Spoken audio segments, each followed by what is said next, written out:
279 all across the world on 3news.com. I am Alfred Ocansey. Tonight, government of Ghana announces new uniforms for basic schools as part of a rebranding strategy. We ask, is this a necessity or a needless venture? Or as some would say, some mere aesthetics.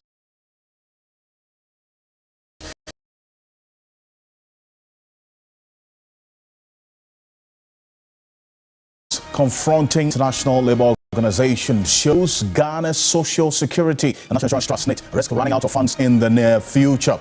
That's 12 years away if drastic measures are not taken. Tonight, we find out how the trust can be salvaged.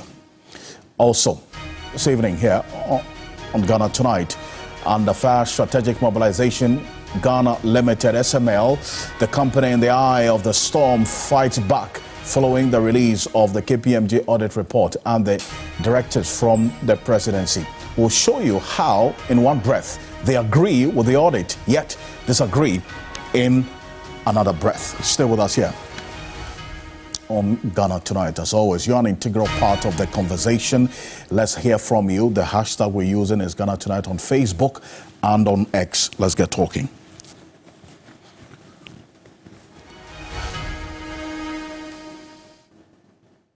Let's settle for Ghana Briefs.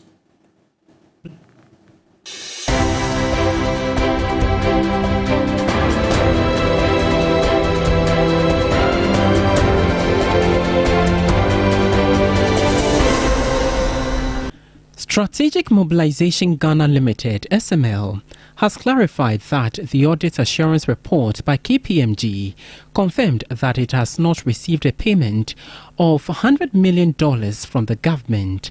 The company stated that the KPMG reports exonerated their position following the expose by the Fourth Estate.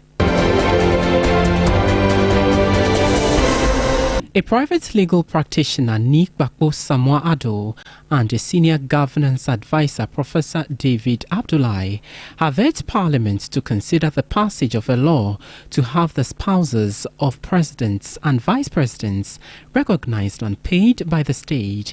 This follows the Supreme Court ruling that it is unconstitutional for spouses of the president and the vice president to be paid by the state. The office of the First Lady, Second Lady, are they public offices?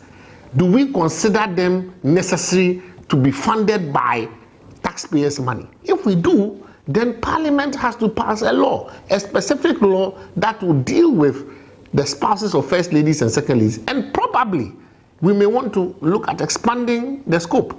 In most developed countries and in most countries, the first ladies do most of these things that other first ladies do in developing countries without having to recourse to state funds.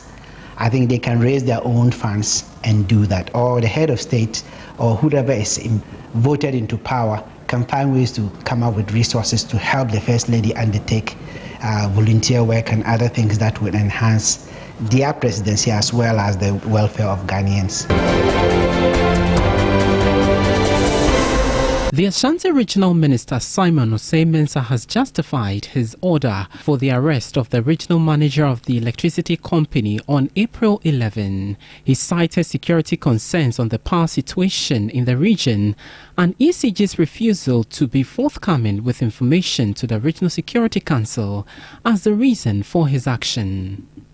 I ask the police to invite Engineer Mark Asumani Wiafi on security grounds, because of the happenings in the electricity power sector in the region. And the fact that a task force can always come from outside to disconnect without the proper information. First National Vice Chairman of the ruling NPP, Dankwa Smith Bute, has admitted some areas in the Ejisu constituency have been hostile despite the ruling party's dominance over the years. He said the candidature of the former NPP MP, Kwabno Wusu Aduomi, although poses a major threat, the NPP candidate stand the chance of retaining the seat. He is the second vice chairperson of the constituency, so he's not new. Only that he's not more popular than that of Aduomi. Aduomi has been an MP for 3 times, so automatically he will get some followers. And our man Boateng is also having followers. But we are talking of MPP. So MPP people are going to vote for MPP candidate.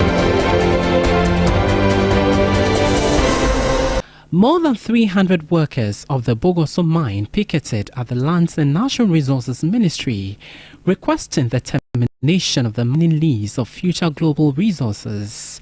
General Secretary of the Ghana Mine Workers Union, Abdul Mumin Bana, addressed the media. We are saying that the mining lease ought to be terminated. For 3 years now, Future Global has not invested anything. And so the duty bearers, particularly the Minister for Lands and Natural Resources, must recognize that Future Global Resources do not have the capacity. Yes. And to the extent that they do not have the financial capacity, they cannot continue to hold us ransom. Oh, yeah. So they must free the asset so that others can take over.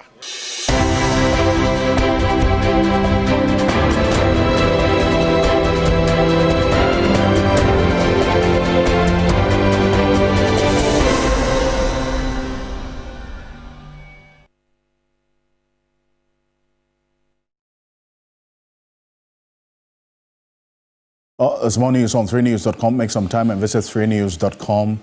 This is Ghana Tonight. Coming up next, Government of Ghana announces new uniforms for basic schools as part of a rebranding strategy. Now, we ask a basic question here. Is this a necessity or merely an unnecessary venture or aesthetics in the face of the challenges, the teething challenges confronting the public basic education sector in this country?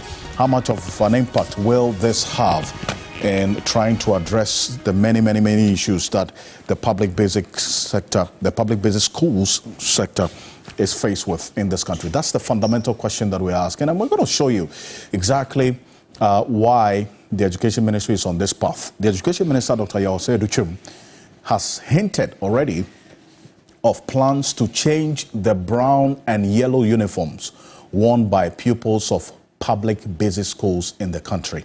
Now, according to Dr. Yaw Duchum, this is part of many transformational initiatives to revive basic education and make it attractive in the country. Now, the minister said this at the forum dubbed the Free SHS Story in Accra earlier today. Take a look.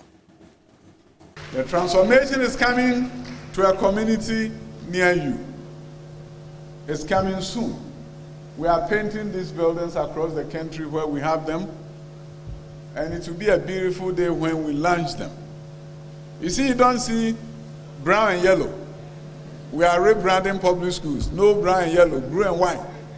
Let's move. And we are changing the uniforms too.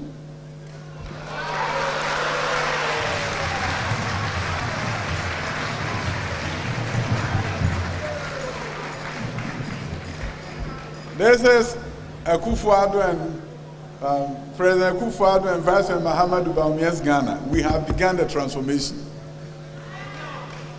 We began the transformation. There's no reason why we shouldn't. Ghanaians deserve better, and we're going to give them better.